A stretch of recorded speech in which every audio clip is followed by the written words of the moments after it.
Բարև ձեզ, սիրելի հայրենակիցներ։ Կիրակի օրը Հովանավանքում Փաշինյանի անմիջական կազմակերպմամբ կատարվելու են արարքներ, որոնք հանցագործություն են։ Այս արարքների կատարմանը նա նաև ներգրավել է արդեն նախկին հոգևորական կարգալույց հռչակված Ստեփան Ասատրյանին։ Ինչու եմ ես սա ասում։ Հայաստանի քրեական օրենսգիրքը 290-րդ հոդվածը քրեական պատիժ է նախատեսել կրոնական ծեսի կատարումը խոչընդոտելու համար, ինչպես նաև ավելի ծանր պատիժ, եթե դա կատարվել է ծառայողական լիազորությունն օգտագործելով կամ այդ լիազորության պայմանավորված ազդեցությունը օգտագործելով։ Նախկին քահանա Ստեփան Ասատրյանի պարագայում ակնհայտ է, որ նա վայելում է անձամբ Փաշինյանի հովանավորությունը։ Նաև ակնհայտ է, որ նա ինքը գիտակցում է, որ Փաշինյանն անձամբ կանգնած է իր մեջքին։ Խոսում է 10,000 մարդ բերելու մասին, խոսում է ուժի դիրքերից, սպառնում է։ Սա նույնն է, որ ասենք Հայաստանի որևէ քաղաքացի, որ կապ չունի հոգևորականության հետ կամ հոգևորական չէ, գնա փակվի Հայաստանի վանական համալիրներից կամ եկեղեցիներից որևէ մեկում եւ ասի, դե մենք 10,000 հոգով ենք, դուրս չեն գալի այլևս, հələ եկեք տեսնենք ոնց եք մեզ այստեղից հանում։ Ակնհայտ է, որ Ստեփան Ասատրյանի հետ տարվել է նախապատրաստական աշխատանք եւ տարվում է այդ աշխատանքը, որ նրան սովորեցրել են, բայց նրան լավ չեն սովորեցրել։ Եվ սիրելի հայրենակիցներ, նաև ես ուզում եմ ասել, որ իմ այս խոսքը նպատակ չունի կոնկրետ պաշտպանել ամենայն հայոց կաթողիկոսին կամ նրա անձը,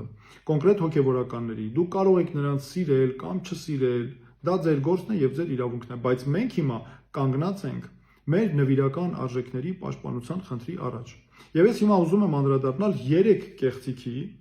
որոնք տարածում են անձամբ Փաշինյանը եւ քաղաքացիական պայմանագիր խմբակցության падգամավորները։ Առաջին կեղծիքը վերաբերում է նրան, թե իբր աշխատանքային օրենսգրքով են կարգավորվում հոգևորականին ձեռնադրելու եւ կարգալույց անելու հարցերը։ Սա բացարձակ աբսուրդային գաղափար է, որովհետեւ աշխատանքային իրավունքը ընդհանրապես կիրառելի չէ այս հարցերի նկատմամբ։ Հոգևորականին ձեռնադրելը եւ կարգալույց անելը կարգավորվում է եկեղեցական հոգևոր կանոններով։ Այս մասին մենք հստակ նաև իմանում ենք, երբ ուսումնասիրում ենք Մայրաթորի հայտարարությունները։ Այդ թվում Մայրաթորի հայտարարությունը Ստեփան Ասատրյանին կարգալույց անելու վերաբերյալ, որտեղ Մայրաթորը ամենայն հայոց կաթողիկոսը ղեկավարվել է եկեղեցական հոգևոր կանոններով։ Նաև ուզում եմ հատուկ նշել,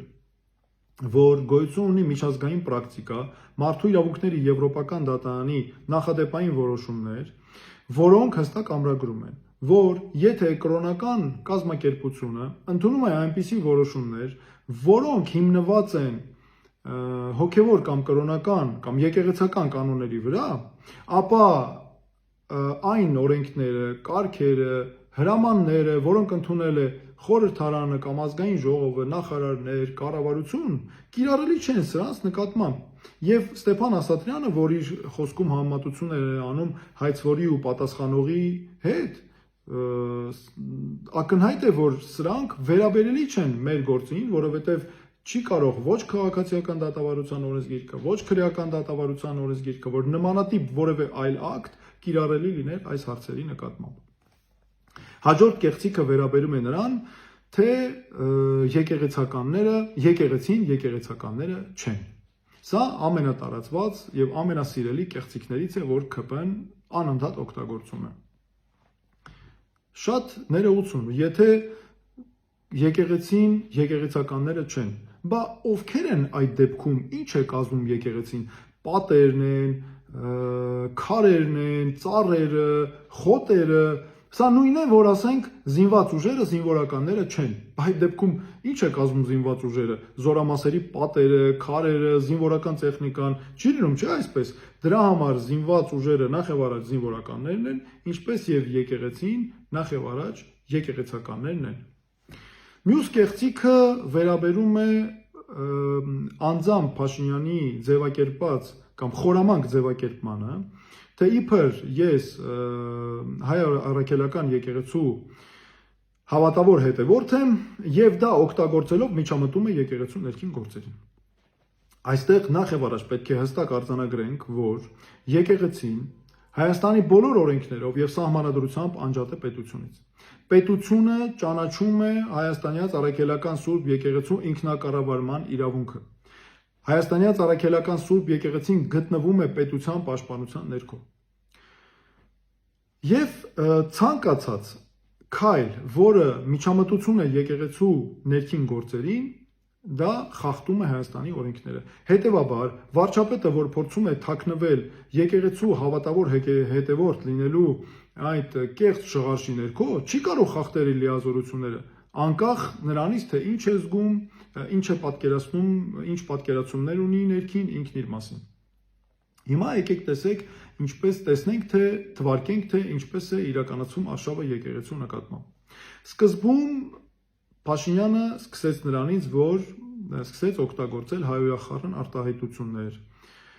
սփռել ատելություն ամենայն հայոց կաթողիկոսի եւ հոգեվորականների նկատմամբ։ Դրանից հետո տեսան, որ սա չի աշխատում, սկսեցին ներգրավել իրավապահ մարմիններին, որպեսզի կոմպրոմատներ հավաքեն ամենայն հայոց կաթողիկոսի եւ հոգեվորականների անձնական կյանքի վերաբերյալ։ Ընդ որում այս մասին նաեւ անթակույց հայտարարում էին, օրինակ Երևանի պետական համալսարանում ուսանողների հետ հանդիպումը սրա վառ օրինակն է, որտեղ Փաշինյանը հայտարարել է, որ հատուկ ծառայություններին հանձնարարել է հենց այսպիսի կոմպրոմատներ հավաքել։ Դրանից հետո շարունակում էր Facebook-ում գրառումները կամ այլ հարթակներում, որով շանտաժի էր ենթարկում հոգեվորականներին ու ներկայացնում կոնկրետ տարաբնույթ պահանջներ։ Տեսան, որ սա էլ չի աշխատում, ինչ սկսեցին անել։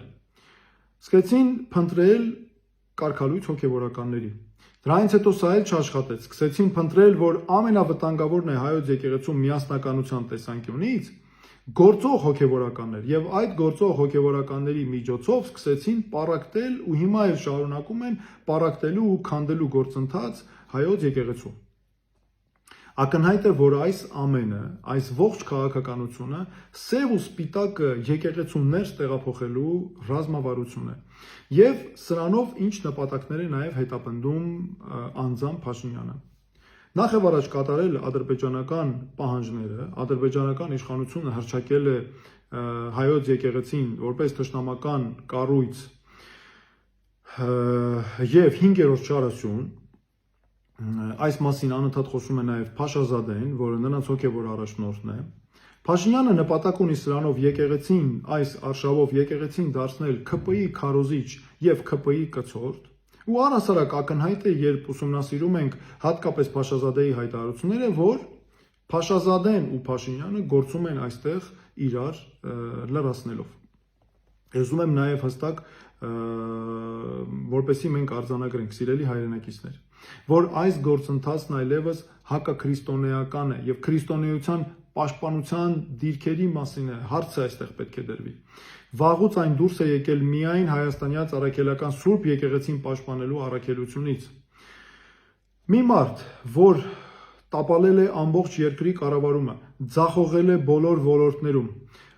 ազգային ժողովի ամբիոնից 3 անում է խայտարակ հայտարարություններ, ամենասարսափելի ծանր հայոյանքներով, բառապաշարով, ատելություն սփռելով են զբաղված։ Իր համար հորինել է 4-րդ հանրապետություն եւ այդտեղ ուզում է նոր եկեղեցական բարքեր, նոր եկեղեցիներ ստեղծել։ Այդ 4-րդ հանրապետությունը հատուկ ուզում եմ արձանագրել։ Ինձ համար նույնքան կեղծ ու շինծու է, որքան արևմտյան Ադրբեջան եզրույթը։ Նիկոլ Փաշինյանը այդպես էլ դուրս չեկավ դեղին մամուլի լրատվամիջոցի ղեկավարի իր կերպարից։ Ինչ են անում։ Բերում են գործող հոգեվորականների,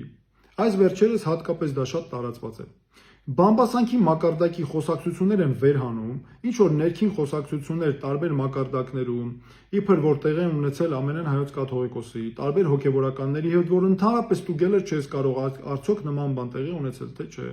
Հետո էմոցիաներ առաջացնող ինչ որ սուր բառեր է կպցնում դրանց վրա եւ գալիս է արդեն մարդկանց ուշադրությունը գրավելու համար, մարդկանց վրա ազդելու համար ունենում է ատելություն, ամենածանր ատելությունը պարունակող ելույթները ազգային ժողովի ամբիոնից։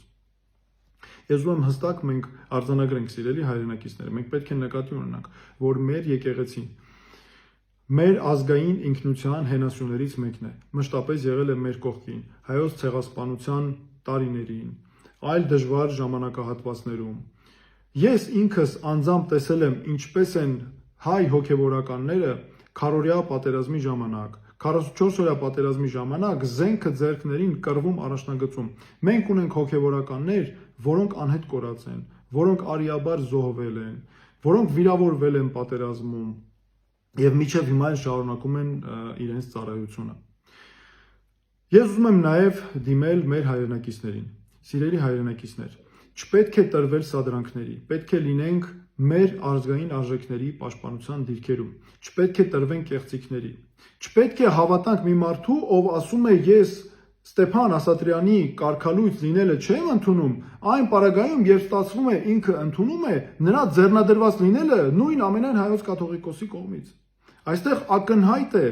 այս հակասությունները, ակնհայտ են, որ խոսքը միայն քաղաքական իշխանություն պահպանելու եւ ադրբեջանական պահանջները կատարելու մասին է։ Ես դիմում եմ նաեւ իրավապահ մարմինների ներկայացուցիչներին, սիրելի գործընկերներ, սիրելի ընկերներ, ակնհայտ է, որ Նիկոլ Փաշինյանն անձամբ օգտագործում է ձեզ իր քաղաքական նեղ շահերի համար, հեղինակազրկում է ձեզ ժողովրդի աչքի առաջ։ Դուք բոլորդ պատվարժան սպաներ, անցել եք ձեր ծառայությունը, ստացել եք բարձր կրթություն, ու հիմա ինչ է ստացվում։ Ստացվում է, որ մի մարդ, ով միայն մտածում է իր քաղաքական պաշտոնի մասին, օգտագործում է ձեզ, վարկաբեկում է ձեզ։ Ես խնդրում եմ նաև դուք հիշեք, որ դուք մեր հասարակության մասն եք։ Մեր հոգևորականները նաև արել են ձեր երեխաների մկրտություններ, տարբեր ծիսակատարություններ, եւ մենք բոլորով պետք է լուծենք մեր խնդիրները։ Մենք իրար թշնամիներ չենք, մենք իրարով պետք է լինենք, որպեսզի կարողանանք ուժեղացած դուրս գալ այս վիճակից եւ լուծենք մեր բոլոր խնդիրները։ Շնորհակալություն այսքանը եւ Աստված պահապան հայոց պետականությանը, մեր ժողովրդին եւ հայոց եկեղեցուն։